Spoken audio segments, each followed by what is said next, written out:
weeks beginning on Thursday. And just got a note that this is being recorded, which is good to know. But my grandson is turning 7. And since I cannot conjure him to celebrate that with him, my wife and I decided to do the next best thing. And we're going to brave the perils of air travel. I'm going to probably triple mask as I board the plane. But we'll be flying out to LA. And so I'm looking forward to that, but I'll be scarce for a couple weeks. My grandson's birthday aside, though, the month of August, particularly in year B, that is in the year of Mark, that it's too many interruptions by the Gospel of John, that year B, has always been a prime time for clergy to take their vacations. Much like Trinity Sunday and Transfiguration Sunday, today is the beginning of 4 weeks of bread of life sayings from the Gospel of John. And I'll tell you, that's enough even to exhaust the most accomplished homiletician. So for the next couple of weeks, I'm going to gleefully pass this along to Lisa and to you, Betsy. But I know you'll do a great job preaching on these superlative texts. However, today I'm going to do them a slight favor, just so that they feel a little less pressure to preach the Eucharistic themes that are present in these texts. I want to deal with those now so that they might bring their own creativity and insight to bear on what is still ahead for us in John's 6th Gospel. But wait, there's more. Not only are we dealing with not one, but two, count them, 2 passages that deal with bread and eating and surly crowds. I do hope you were paying attention when Deb read the first lesson. But we also have a baptism today. How cool is that? This is the first one we've had within the brick walls of All Saints. Well, for quite a time, given the pandemic. And the young lady, our guest of honor, is the granddaughter of Liz Smith. Life is good. So anyway, you can thank me later, Betsy and Lisa. But today I want to mash those 2 sacramental foci into one white call, if I were to title my sermons, A Tale of 2 Sacraments. And I want to start with the bready one. And to do that, let's take a quick tour of John's narrative. First of all, the passage begins with another one of the Gospel's best sentences. The text starts, "The next day, when the people who remained after the feeding of the 5,000 saw that neither Jesus nor his disciples were there, they themselves got into their boats and went to Capernaum looking for Jesus." Now, I don't know about you, but when I hear this text, yeah, that's right. I get this kind of Woodstock vibe. Jimi Hendrix had just finished playing the Star-Spangled Banner, and then he leaves, and that's when everybody realizes that Jesus and the disciples have already skipped town with the organizers. How was that for effect? So they decide they're not going to hang around either. And they all get into the boats and head off to Jesus' summer quarters in Capernaum to see if he's turned up there. I'm sorry?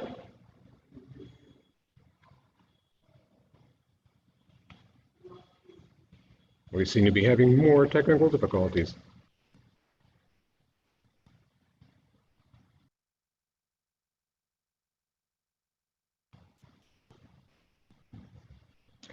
I don't know, everything checks out here. What aren't you getting? Still have one? Oh, okay. The sermon. I can stop that. Yes, we're going off into new directions we've never attempted in this. But anyway, they all get into their boats, go off to Capernaum to see if he's turned up there. And already, just as we saw in Mark's gospel, We're already getting the idea that the feeding of the 5,000 is really just a setup for what is about to happen. But we keep reading anyway. And sure enough, John's Jesus engages the crowd in a conversation that takes them from that feast of bread and fish that they've just completed into a delicious subversion of the Passover and the story of the manna in the wilderness, bringing them into a Eucharistic understanding of Jesus as the true bread from heaven, just as we say in our Eucharist, the body of Christ, the bread of heaven. And also, since in John, Jesus is the divine word made flesh, they can also grasp in this moment that he is simultaneously that word through which one can find true life. It's like in the old Deuteronomical passage that Matthew's Jesus quotes during the temptation. One does not live by bread alone, but by every word that proceeds from the mouth of God. It's a nice story, and we could stop there, but it's not going to. Trust me, it isn't over. We get 3 weeks to go with this controversial chapter. But I want to look a little closer at the other common element in both the Gospel and Exodus. We made short work of the bread, but we can't overlook the crowd.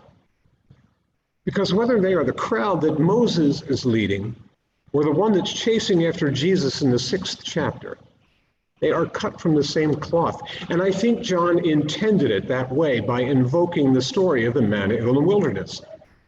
And quite honestly, they are the same crowd for him, because ironically, they are both wandering around in the wilderness, hoping to be satisfied. But they are the same crowd, and I say that first and foremost because they are starving for bread in the Exodus text, for something beyond bread in John's gospel, since they just had a great meal. Moses is fielding complaints from them in every chapter of Exodus. Well, just about every chapter once they leave Dodge. And you know the stories. There's no water, there are too many snakes, the sun is too hot, Pharaoh's got chariots, what do we got? We're starving, didn't you think to pack food and water before we left?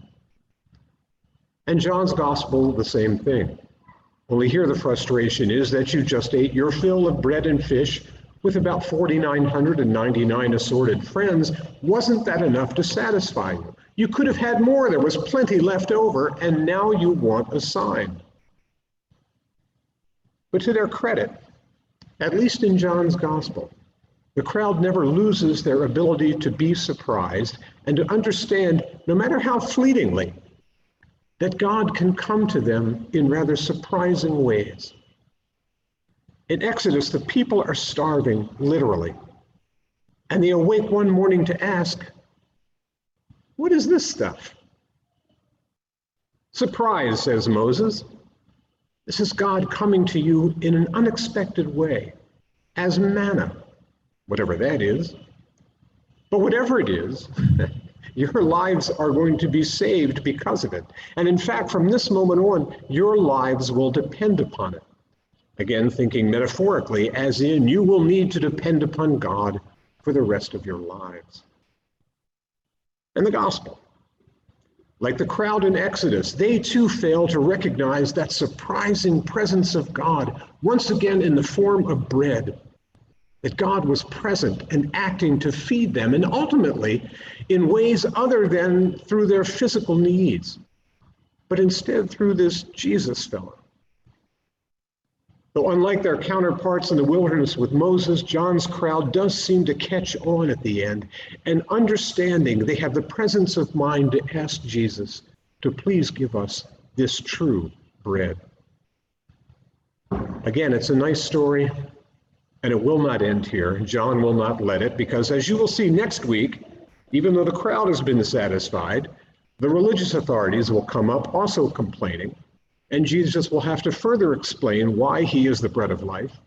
And then lastly, the disciples themselves will reveal that they have issues with the same teaching, and we get to stretch this out until August 29th.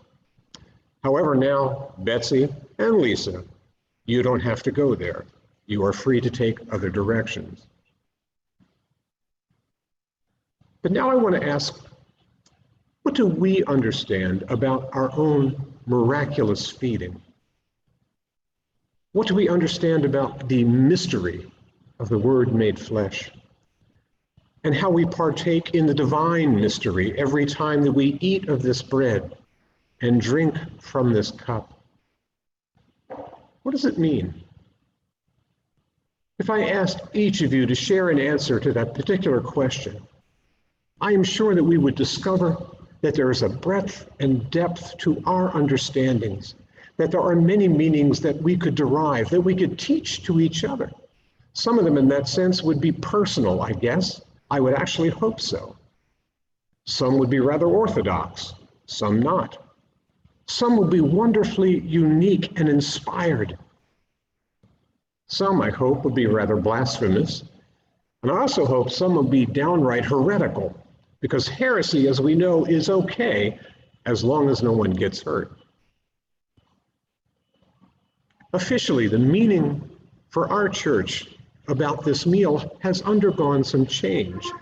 Though I would say that the changes in our thinking about the Eucharist, about this simple meal of bread and wine, is more accurately described as the evolution of our thought and feeling as God has led us, and as we have felt brave enough to sample, to taste some new perspectives.